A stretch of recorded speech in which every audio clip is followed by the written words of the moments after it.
છે કે જ્યાં કેમિકલ વેસ્ટના નિકાલ મામલે મુખ્યપ્રધાને ચિંતા કરતા ટકોર કરી છે।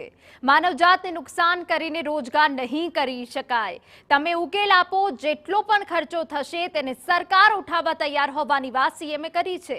કેમિકલ એન્ડ પેટ્રોકેમિકલ કોન્ક્લેવમાં મુખ્યપ્રધાને ચિંતા વ્યક્ત કરી। કેમિકલ અને પેટ્રોકેમિકલ ઇન્ડસ્ટ્રીને ગ્રીન રેવોલ્યુશન તરફ લઈ જવાનો પ્રયાસ છે।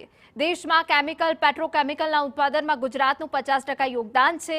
વર્ષ 2030 સુધી ગ્રીન રેવોલ્યુશન તરફ આગળ વધવાનો ટાર્ગેટ હોવાની વાત સીએમએ કરી છે।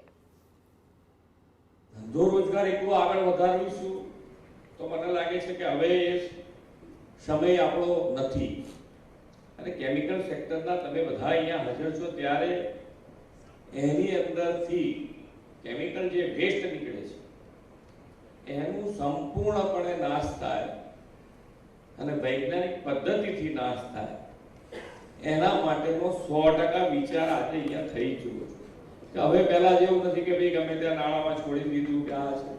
હેરાનગતિ એકના કારણે ઘણા બધાને ઊભી થઈ શકે।